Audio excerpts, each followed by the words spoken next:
చెప్పారు కూడా. సో పకోడీ అయితే వేసుకున్నామండి.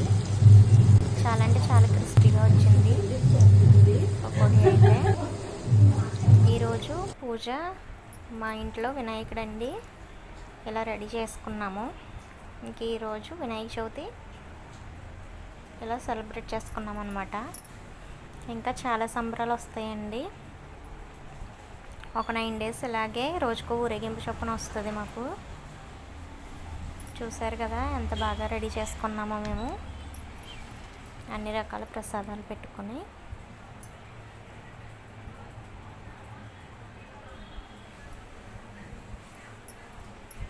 చూసారా? సో మీ అందరికీ హ్యాపీ వినాయక చవితి అండి.